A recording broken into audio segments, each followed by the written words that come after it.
at someone online and thought, if I look like that, I'll be happier. Comparison is very sneaky. It disguises itself as motivation, but really, it's a thief. It steals joy, gratitude, and peace. Today, we are going to talk about how to break free from the comparison trap and start living your life, not someone else's life. Welcome back, my friends, to my journey beyond the scale. I'm your humble host and smiling doctor, Dr. Joice. And I'm so grateful you're here and you tune in to watch and to listen to Journey Beyond the Scale. You never know who is going through the struggles of weight loss, body identity, and overall wellness. In the last episode, we talked about rebuilding self-trust and build body confidence. Today, we are tackling one of the biggest obstacles to both comparison. And there are always some hidden costs of comparison, okay? And I am guilty of comparison. I am guilty.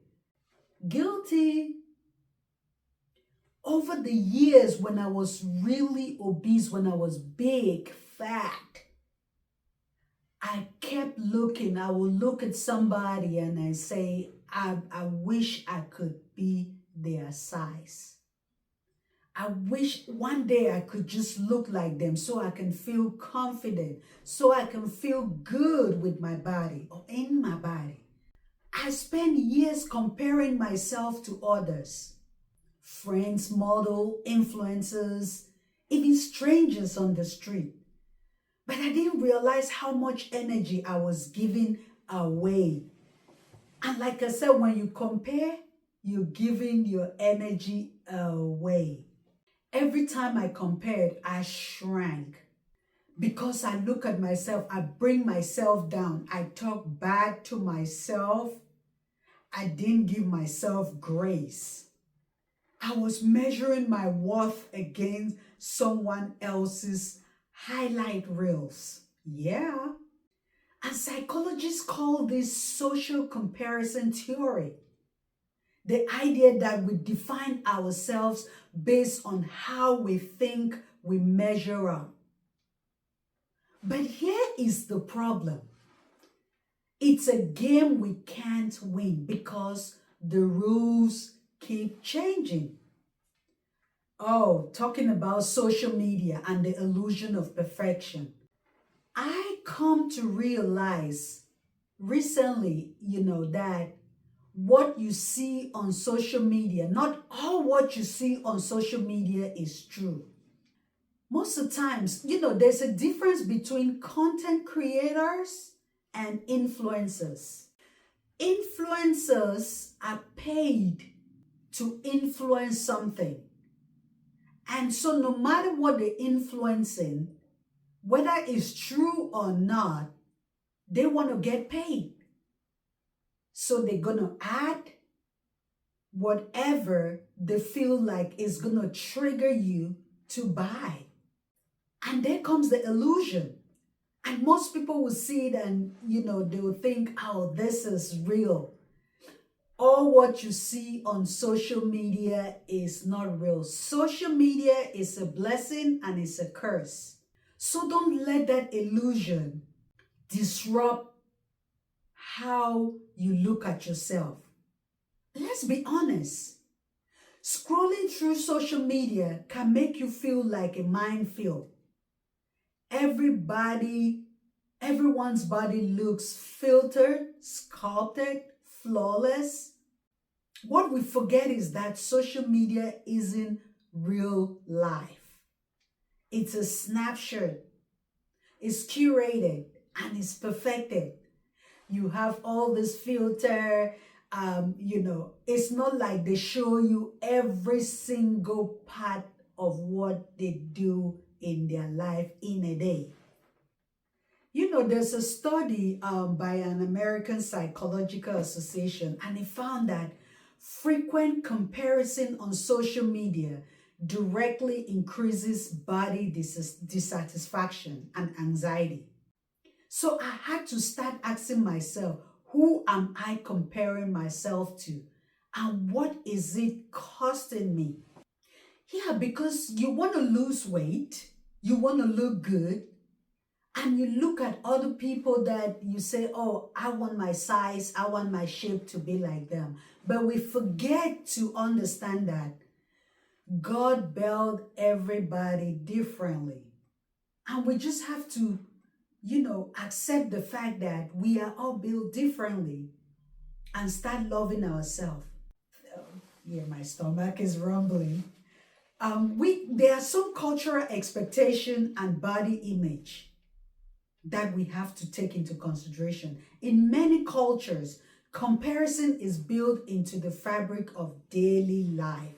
You know, some aunties will be commenting on your size at a family gathering, co-workers making remarks, subtle remarks under their breath, relative comparing siblings or friends. Let me tell you this. We are 11 of us with my father, okay? I have step brothers and step sister. For my mother, we are 5 of us, 3 girls and 2 boys. I was the fattest. And I kept saying, why did I come out different? But in my family line, especially on my mother's side, there's that gene of obesity. There's that obesity gene in my mother's family. And it spilled down to my children. 2 of my children are obese. And so sometimes you feel, you compare yourself to your siblings and to other people. And sometimes the comparison doesn't even come from malice. It's not that they are doing it out of trying to be spiteful. It's just a habit. But that doesn't make it any less harmful. And breaking that circle means setting emotional boundaries. It means saying, I'm choosing peace over approval. And, there are certain things that you can do. There are tools that you can use to help, break free from this comparison trap. And yes, what helped me? Listen, it comes a time where you have to choose what you see and what you let your brain and your eyes keep, okay? You have to unfollow accounts or instead, stay away from what triggers insecurity. Fill your feeds with real bodies, real joy, real stories. Like our story, my patient's stories are true stories where you go through hell and hot water. And turn comparison into compassion. When you catch yourself comparison, try saying, good for them and good for me. There's room for both. Focus on your journey. Track your personal growth, mindset shift, emotional healing, physical strength. You can also reduce or limit screen time. You step away from all the digital mirror and return to your real life. And we will continue to always say, practice gratitude. Write 3 things down or speak it aloud. Stand in the mirror and say 3 things that you are grateful for about your body or about your life each day. And you realize that gratitude quiets down comparison. I had a turning point, guys. I had a turning point.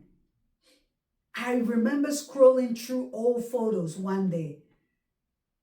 One I used to hate because I thought I looked too big. Yes, I looked too big. That was the truth. But this time I noticed my smile, the laughter, and it lights me up.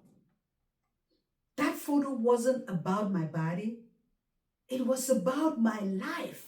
And for the first time, I realized the people I admire were not my competitors or my competition. They were mirrors showing me what was possible. And you can use somebody else's story to help you. To help you with your goals, your weight loss goals, your career goals, and everything that encompasses life. You don't use their story or their life to compare to yours because you don't know what they've been through. And through that, I stopped comparing and started appreciating. So here's what I want you to remember. Friends, family, well-wishers, remember today that comparison will always shrink you. You don't want to shrink yourself. But remember, gratitude will always expand you. Your story doesn't have to look like anyone else's. And I'll always say, don't let anybody tell your story or don't let anybody write your story. You are the author of your book. You are the author of your story. You are allowed to grow. You are allowed to heal and shine in your own timeline. Stop measuring and start living. I like that phrase. Stop measuring and start living. Live your life, friends. Live your life, folks. Tomorrow is not promised. And that's why you have to enjoy every moment without comparing yourself to other people. We are going to leave it right there for today. And if this resonates with you, if you found yourself comparing to other people in social media or other people around you, start to practice gratitude and share this episode. Share it with someone who will really need this so they can come out of that funk. Comment, like, so it will put us out there and help other people out there. Our YouTube channel is Journey at BTS. And I'll be really grateful if you subscribe, if you encourage other people to subscribe to our channel. Until then, friends and families and well-wishers, and all other people that are going through their journey beyond the scale, remember, be kind to yourself. Bye. This podcast shares my personal experiences and insights for educational purposes only. It is not medical advice, and it should not replace guidance from your healthcare provider or qualified professional. Journey beyond the scale, I find my way.